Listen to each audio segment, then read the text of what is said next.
Hi, I'm Daniel. And I'm NTT. And you're watching episode number 28 of Gear65, the weekly gadget show where we show you a brand new gadget every single week. This week we are taking a look at the Canon 500D DSLR. Yep. So yeah, this is the 500D. Yep. Very typical DSLR, nothing different. Lens, controls, everything is exactly the same. Very typical Canon dials. Yep. Controls as well. The one interesting thing, you open this up, you have your standard input-outputs, including HDMI.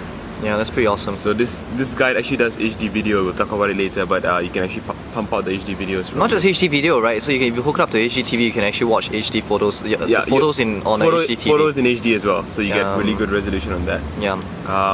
Otherwise, it takes in a standard SD card. Yep. And that's basically, basically outside, right? It's exactly the same as a normal DSLR. If you're a Canon shooter, this will be very, very normal to you. But I heard that this particular camera was really kind of designed to be like a beginner's camera. Yeah. So they've tried to make the user interface a lot easier. Yep. The older ones, the user interface wasn't easy, so you've got all the information here displayed very nicely to you to figure out what's going on. Instead of you having to look through the viewfinder, it comes up on this guy. Okay. And it's the pretty cool thing is you have this proximity sensor. So if you go too close to it, it turns off. Just to reduce the bleed from the monitor's brightness into your eyepiece. That's pretty cool. Yeah, and the controls is pretty interesting, right? So you have the white balance autofocus. Yeah, so they're directly they're short key sort of thing. So you press up and it automatically goes to white balance. Otherwise, you have to do this. Otherwise, you have to go to set and then go up and down, and then you can do that too. But standard 4 things you need: white balance, shutter speed control. Focus and stuff. So because I'm not really a photographer or DSLR kind of user, right? So one I always had, because before I understood about the concept about live view, which I think you can talk about later. Yep. So I always had the impression that you can actually take pictures from here or here, just like a traditional digital camera, right? So by default right now, let's say if you use the viewfinder to take a look to take pictures, over here will not show the picture itself. No, it will. Yeah, it will just show the settings. This one, I just took a photo and then it will show you a preview. The preview this is a preview, but it won't show the live view. It won't show you. But it does have the live view. So if you press this button, it goes into live view mode. So actually, physical things are happening in there. Physical things. You heard mechanical sound, things are going inside there. So you heard the sound. That's basically the mirror moving around, and the mirror now is open. So now you can actually see. So that's DK. The controls get a little remapped once you go into live view, so your focus becomes this guy.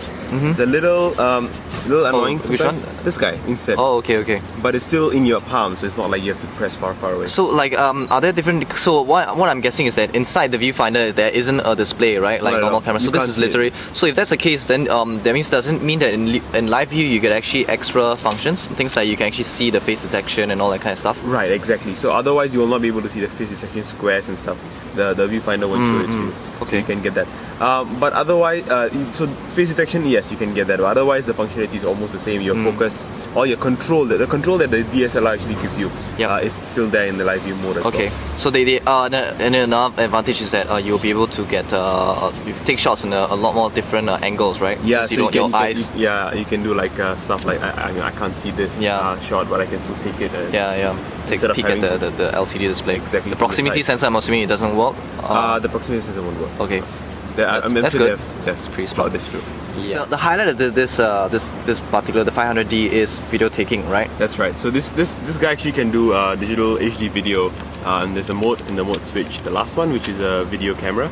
Okay. So you go into the video camera mode. Again, you hear the sound. The sound. Okay. So it's kind of like live view. Yeah, it looks quite similar to live view.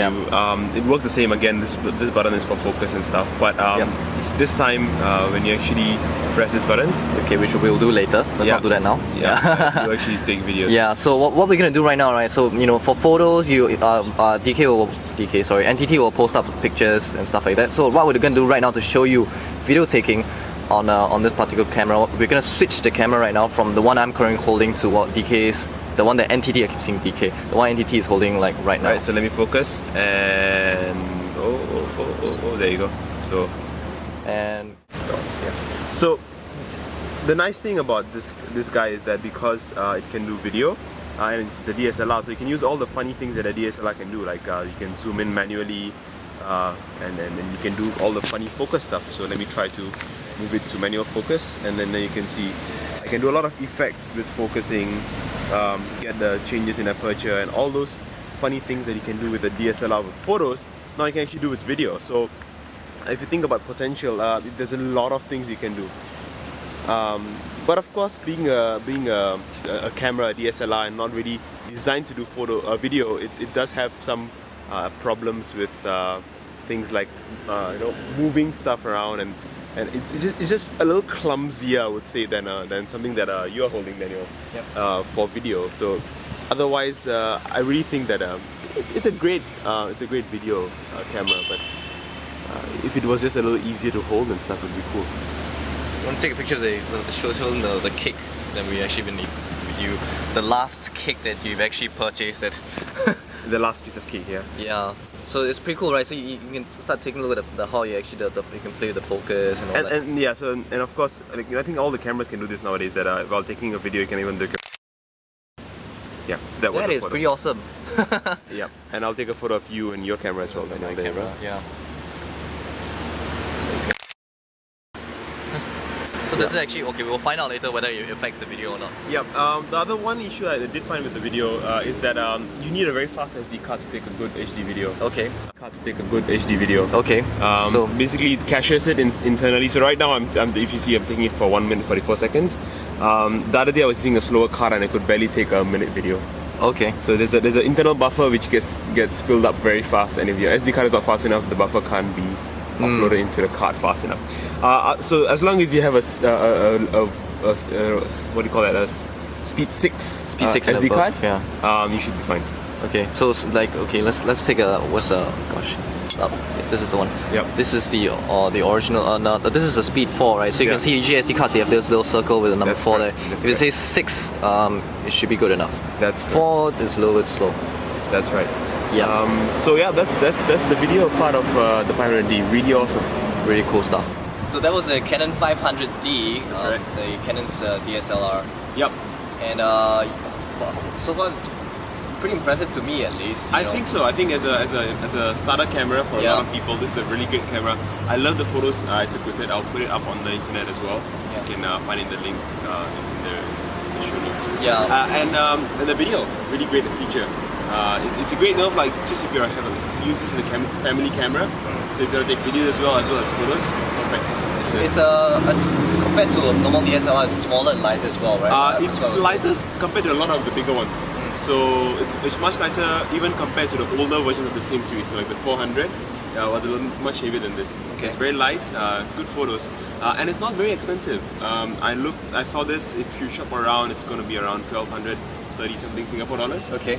Which is not so bad for a DSLR with the kit lens. With the kit lens as well, and you said that it was around 1,000 just the body. Okay, but the kit lens itself is for beginners pretty good, right? I really liked it. Yeah, I think it's a good kit lens for beginners and does a lot of interesting things. So you can not only take photos without going just on auto mode, but you can also go to manual and do a lot of interesting things with this lens. As a beginner, right? Like, I mean, if I were to go into DSLR, this will totally be a camera to get. I think so. Yeah, of course. But then again, as a beginner, you get impressed by this kind of quality very easily, right? I agree. Yeah. So if you're like a professional photographer, you might, Yeah, I mean, there's a lot more features that the higher end ones would get, but as a startup camera, this is really great. Okay, cool stuff. Right, so do check out some of the photos that NDT has taken, as well as the videos that I took. We just put everything on the website. Yeah, so you can visit our website www.tech65.org, and you can also email us if you've got any questions. Leave a comment wherever our videos are. Let's see if you see this on YouTube, you leave a comment. We'll do our best to reply to them. Yeah, we'll try. Our website, you can leave a comment there. You want to send us an email directly, gear65@tech65.org. That's right. So that was the gadget for this week of Gear65. I'm Daniel. I'm NTT. And we'll see you guys next week. Bye. Bye.